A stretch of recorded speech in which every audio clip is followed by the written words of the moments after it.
Silver is the most undervalued commodity on the planet, and I would challenge anyone to find a commodity that is trading for a third of its all-time high from 1980. Welcome to Proven and Probable, where we deliver mining insights and bullion sales in the form of physical delivery, offshore depositories, and private blockchain distributed ledger technology. Welcome to Proven and Probable. I'm your host, Maurice Jackson. Today, we will discuss the merits of owning government-minted coins versus private minted coins. Joining us for a conversation is Andy Schectman, the president of Miles Franklin Precious Metals Investments. Mr. Schectman, welcome to the show, sir. Thank you, Maurice. It's always a pleasure to be back with you. Glad to have you on the program to discuss an important topic for precious metals investors, and in particular, silver investors. But before we begin, sir, for first-time listeners, please introduce Miles Franklin Precious Metals Investments and the merits of becoming a client. Well, Maurice, thank you for the introduction. Miles Franklin is celebrating its 30th year in business this year, since 1989.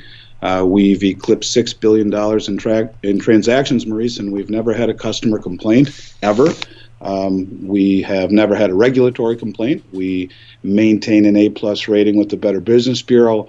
We're one of less than 30 companies ever approved by the United States Mint as an authorized reseller. We have all sorts of exclusives in the storage space and just a great reputation, but really that doesn't mean very much to the state of Minnesota. The state of Minnesota is the only state in the United States, Maurice, as you know, to license and bond participants in the industry.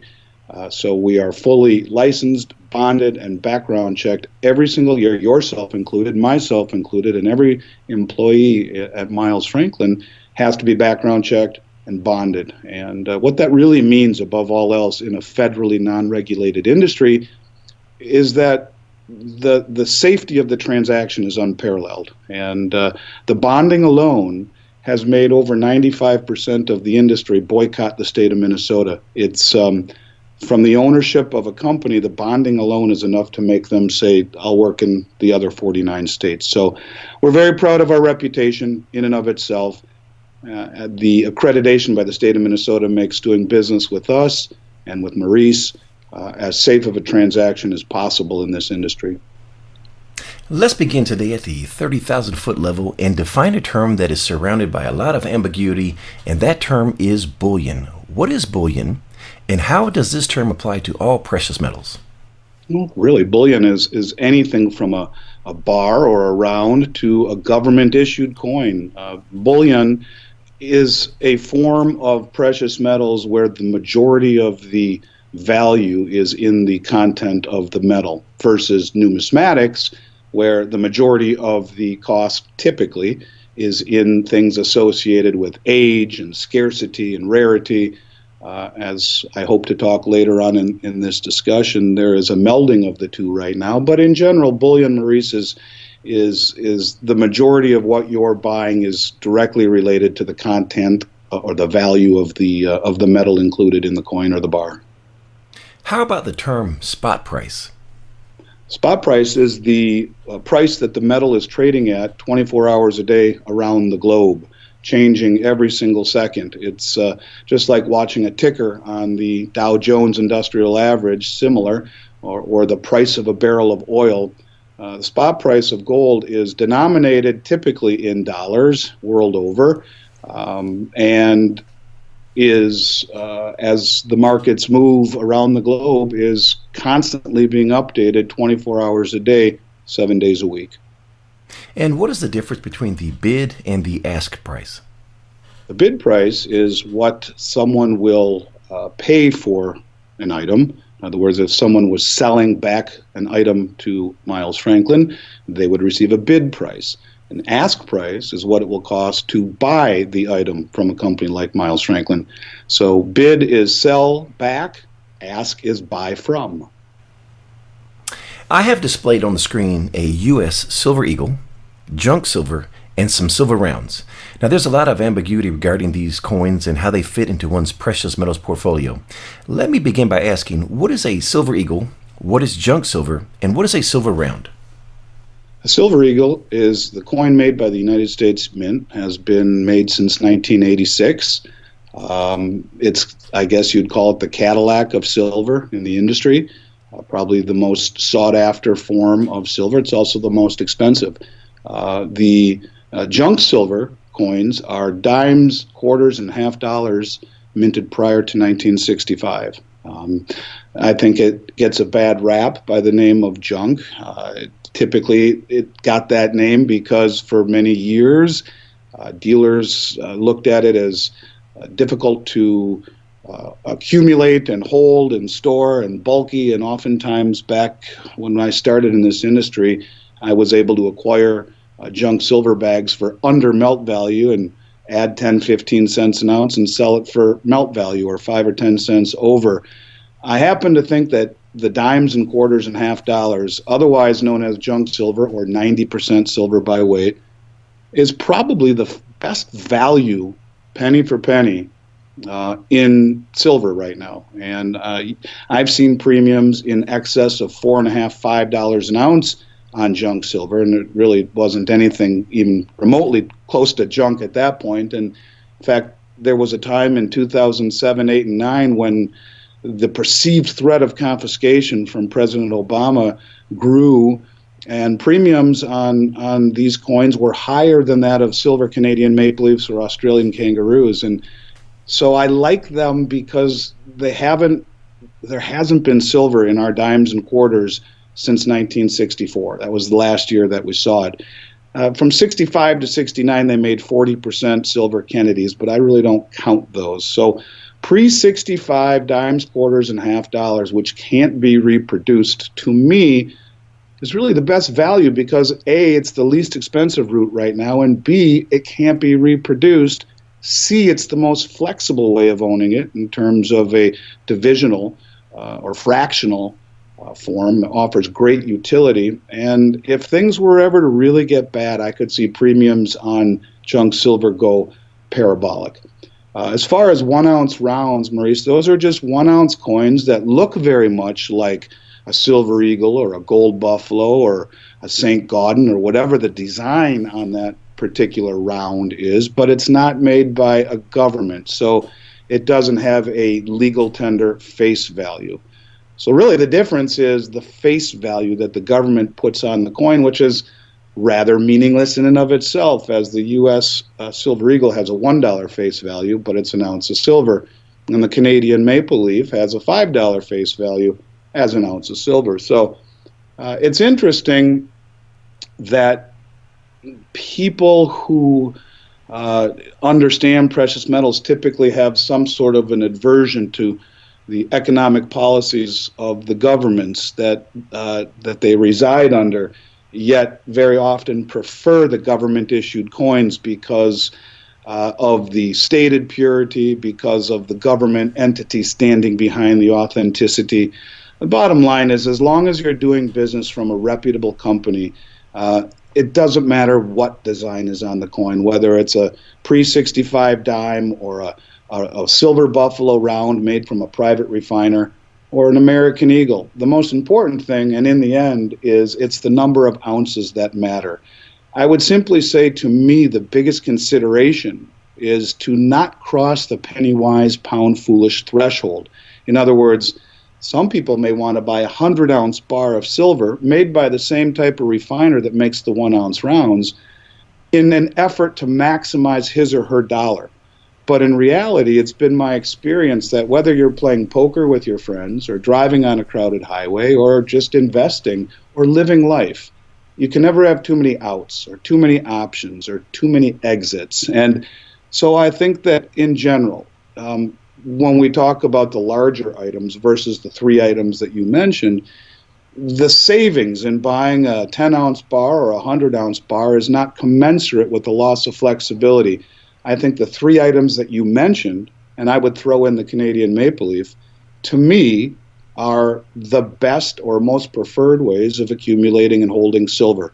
Recognizable, sought after, very liquid, non-subjective. And the biggest difference with the junk silver is its flexibility and utility if things ever got really, really bad.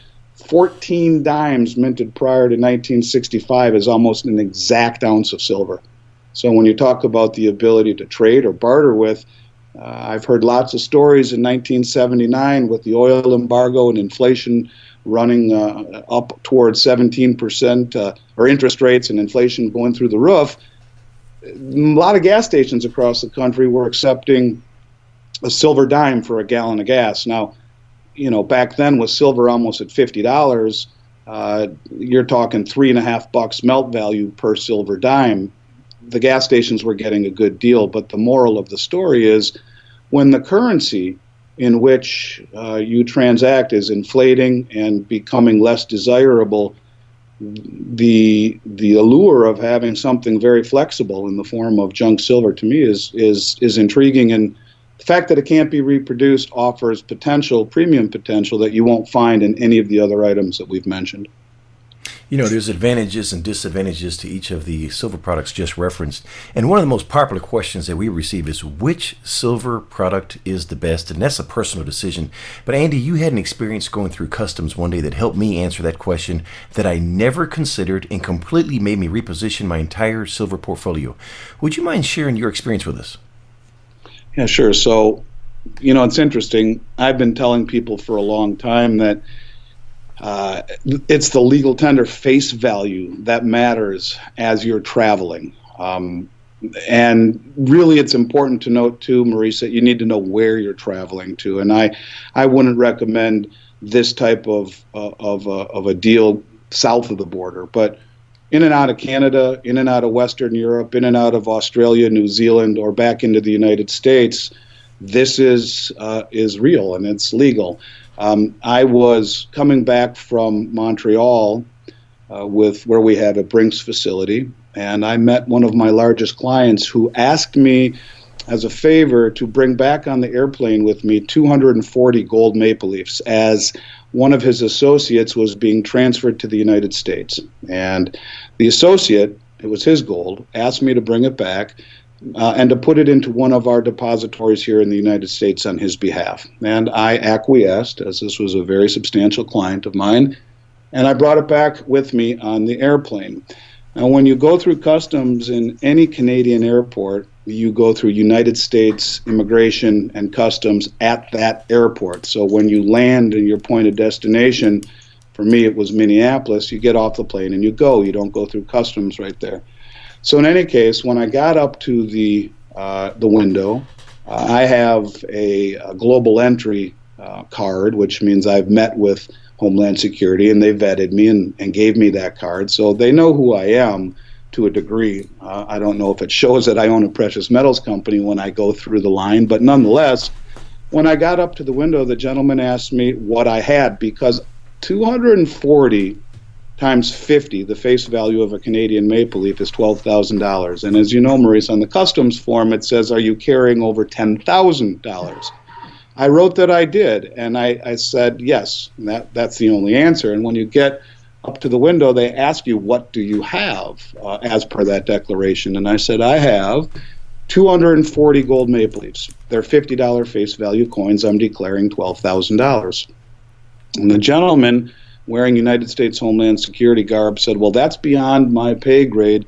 You're going to need to go to further screening. And he shut the light off of his booth and walked out from behind and escorted me down a 45-degree ramp into the basement of the Montreal airport, in a room roughly the size of a small auditorium that was 100% mirrors and stainless steel. He said to me, sit down, don't touch your bags, someone will be with you shortly. I sat in that room alone for almost 45 minutes, and you could feel them, whoever them was, looking at me through the mirrors, waiting for me to shove coins down my pants or whatever it was they thought I might do. And when the Department of Homeland Security supervisor finally appeared from outside of one of these mirrors, or inside of one of these mirrors rather, he asked me what I had, and I said to him, just as I told your associate, sir, I have 240 one-ounce gold maple leafs. I'm declaring $12,000. And I showed him a coin. I said, see, it's a $50 coin. And he said to me, Mr. Schectman, I am inclined to believe you, but I need to ask you a few questions. He said, how much is the price of gold today? And this was a couple years ago, Maurice, and I told him gold's $1,200. And he did the math in his head, and he said, well, isn't that nearly $300,000? I said, yes, sir, it is. I said, but listen, you could take this coin out into the lobby of the airport where there's a Tim Hortons. You could get a donut and a cup of coffee, and now it wouldn't be the smartest thing you ever did, but they would have to take it and accept it as legal tender. This is a $50 face value coin produced by the Royal Canadian Mint. It's legal tender. So he says to me, well, I'm inclined to believe you, sir, but I'm going to borrow your coin, and I'm going to do a little research. In the meantime, you fill out this FinCEN form. I'll be back in a few minutes. And he disappeared behind one of the mirrors again. Now, this FinCEN form is a form you never want to see, and the acronym is something to the extent of Financial Enforcement Network Criminal Investigation, something to that degree. And the form is very invasive and something that you know is going on a desk where you don't ever want your Social Security on that desk. And I was a little reticent at that point because this wasn't even my stuff. But anyways, I had no choice, and this far down the rabbit hole, so I had to fill it out. It's a 2-page form, and I filled it out. And the gentleman came back, and he said, I'll be darned. You're right. It is legal tender. Here's your coin back. He said, let me see the FinCEN form. And I handed it to him. He says, oh, wait a second. I almost forgot. How much money do you have on you? And I opened up my wallet, and I said, I have $37 and a $5 Canadian bill. And he said, do you have any other money you want to tell me about, Mr. Schectman? And I said, no, I don't. He says, are you sure? And I said, geez, I might have some change in the bottom of my backpack. I think a bead of sweat dripped down my temple because I'm thinking, do I have something that I don't know about? Do I have some coins or some money in my bag? I didn't know. I said, no, I have nothing. Honestly, I don't. He says, okay, you're free to go. And he tears up the FinCEN form. And I said to him, listen, I don't mean to look a gift horse in the mouth. I said, I've been sitting here for an hour, and now you're letting me leave without declaration. Can you please explain? He says, I had a feeling you'd ask me that question. And he says, you're entering the United States with $37 US, a $5 Canadian bill, and some change in your backpack. Is that correct? I said, yes, sir. That's, to the best of my knowledge, that is correct. He says, you're also entering the United States with $12,000 Canadian legal tender in the form of 240 Canadian Maple Leafs, $50 face value. Is that correct? Yes, sir. He said, well, that exchange rate puts those at $9,400 and change. You're under the $10,000 threshold. You're free to go. And he let me leave. He let me leave without any declaration whatsoever. And well, that was the second time I've done that. I did something similar to that in Vancouver the year before to test out what I've always told people. The bottom line is simply this. If you are going somewhere where you're not concerned about the customs, when you're traveling with legal tender gold and legal tender silver, it is the face value of said coins that customs will record. Now, if I were going through with Krugerrands or 1-ounce bars, that is a no-no. Krugerrands have no face value. 1-ounce bars are just an ounce of gold. And the minute you get over $10,000 in value, in bullion value, you would have to declare it. So, I guess the bottom line here is that the face value does matter as it pertains to travel. One interesting side note, I've always often wondered what the IRS would say when we talk about, I think it's a $14,000 gift exclusion that each parent can give to a child. And I wonder what they would say about, a U.S. Eagle is a $50 coin too, giving 280 gold eagles to your child as a $14,000 gift exclusion. I don't know what they would say about that, but it's interesting when one hand of the government looks at it as legal tender and you wonder what the other side of the government feels about it if you were to challenge it. But nonetheless, I've had great experiences traveling across the border, Maurice, with legal tender gold as the face value and nothing else. What a compelling story. I remember when you shared that with me, and I alluded to it earlier, how it changed my silver portfolio. I don't know if you recall when you shared that with me, but I immediately got rid of all of my rounds and my 100-ounce bars, and I immediately got Eagles. Mm-hmm. I think that was a very prudent move, and I appreciate you sharing that with our audience members because a lot of us aren't aware of that if we don't travel outside the United States and or we don't have our bullion with us, and if we did, the advantages of having one versus the other. Switching gears here. From a price perspective, as you alluded to it earlier, using ratios, what are you sharing with your clients right now to purchase and why? Well, I'd like to say on one hand I was wrong, and on the other hand, I think I'm going to be right. I was wrong, at least so far, in saying to people the ratio between platinum and palladium was so far out of whack they should trade their palladium to platinum.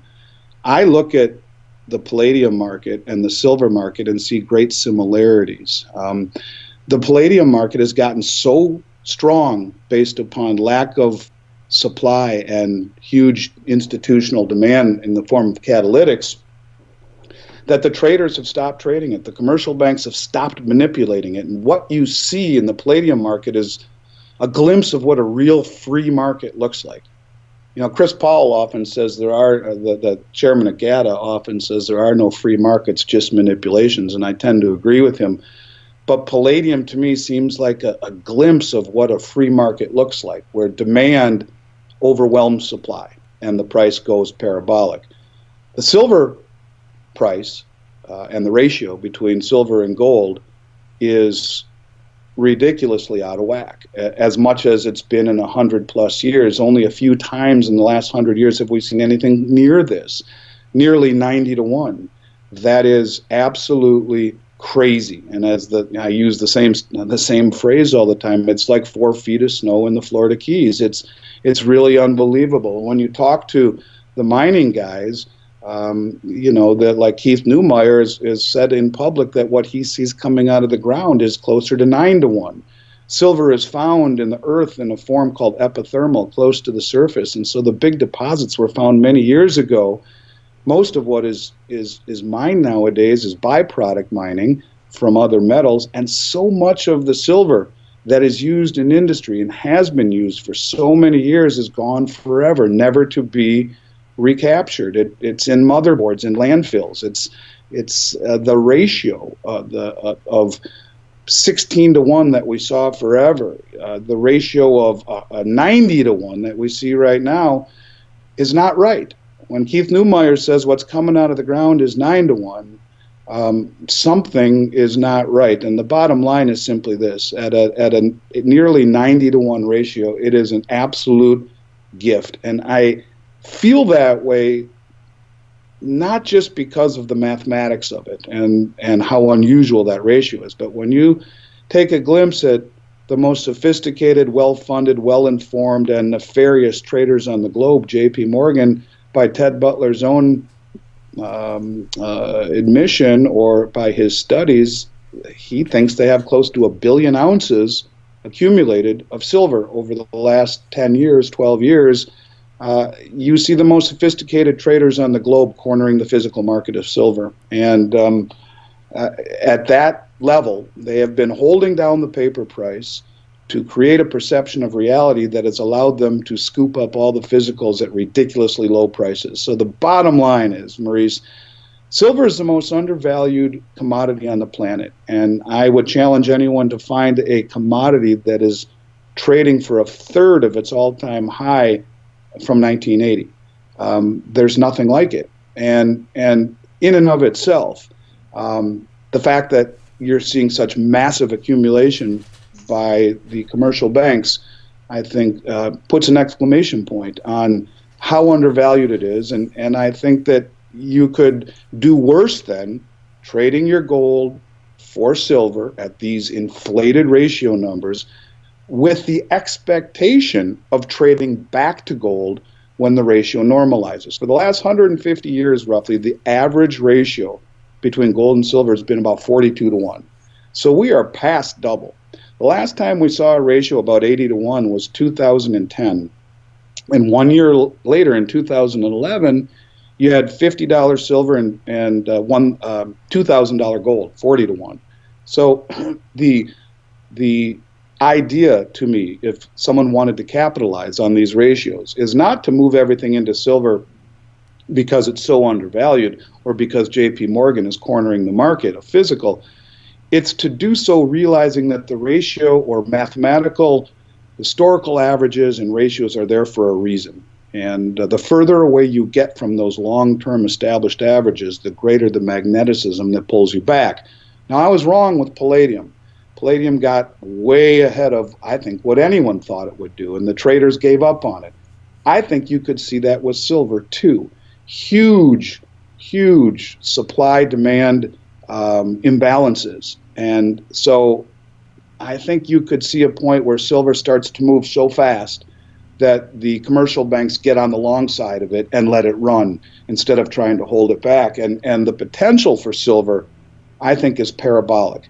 Now, if someone does trade their gold for silver, I would do it with the intention, however, of doubling the amount of gold I started with just when the ratio comes back to its mean, to its average.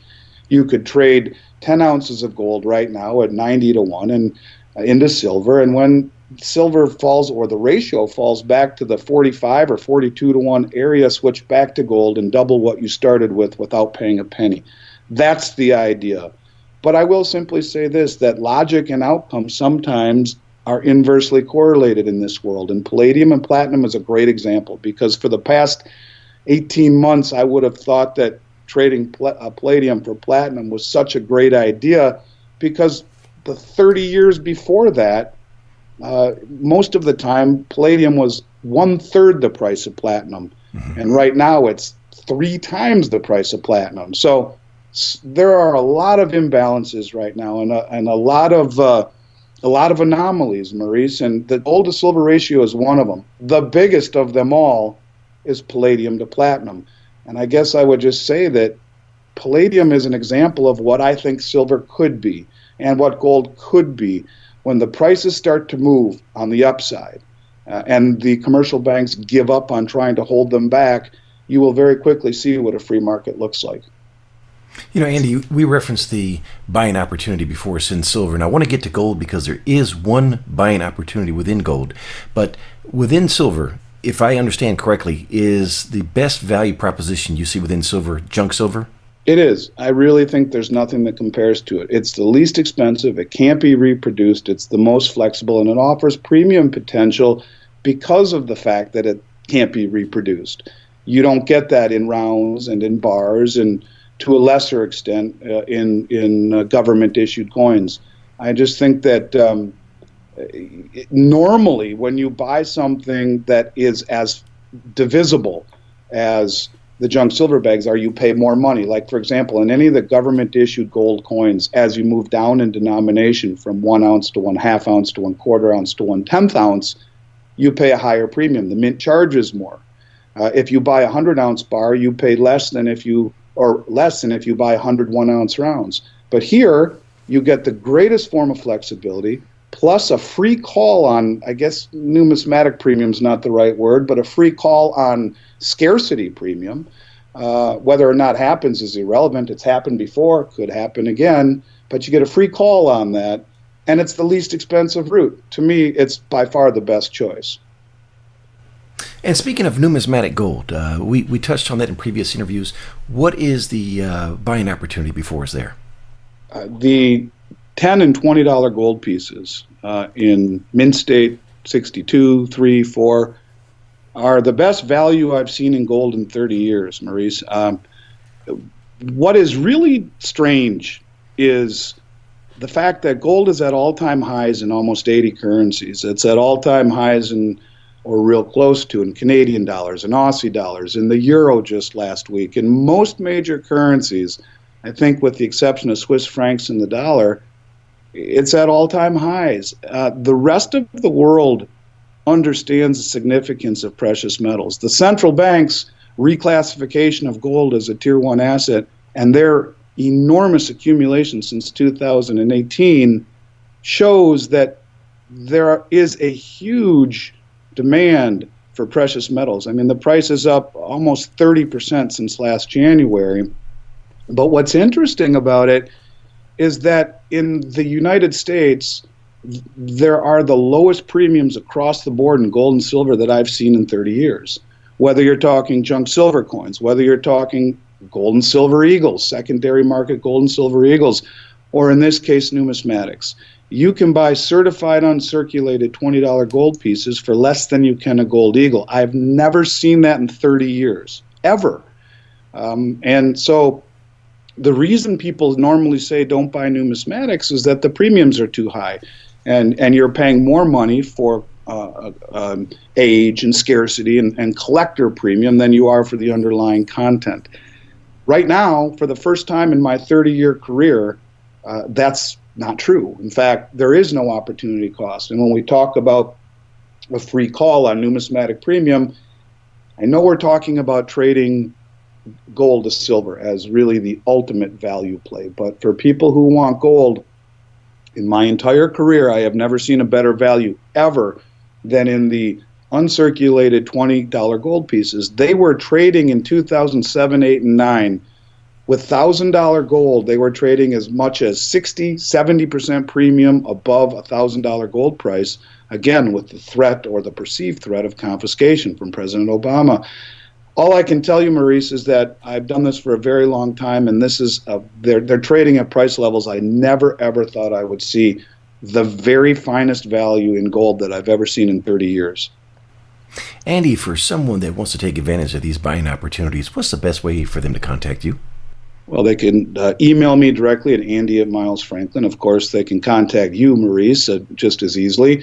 But we pride ourselves at accessibility. Andy@MilesFranklin, or my 800 number being 255-1129. And as a reminder, I'm a proud licensed representative for Miles Franklin Precious Metals Investments, where we provide a number of options to expand your precious metals portfolio, from physical delivery, offshore depositories, precious metal IRAs, and private blockchain distributed ledger technology. Call me directly at 855-505-1900. That number again is 855-505-1900, or you may email Maurice@milesfranklin.com. Finally, we invite you to subscribe to Proven and Probable.com, where we provide mining insights and bullion sales. Andy Schectman of Miles Franklin Precious Metals Investments, thank you for joining us today on Proven and Probable. The information presented on Proven and Probable is provided for educational and informational purposes only, without any express or implied warranty of any kind, including warranties of accuracy, completeness, or fitness for any particular purpose. The information is not intended to be and does not constitute financial, investment, or trading advice, or any other advice. You should not make any financial, investment, or trading decision based on any of the information presented without first undertaking independent due diligence and consultation with a professional broker or competent financial advisor.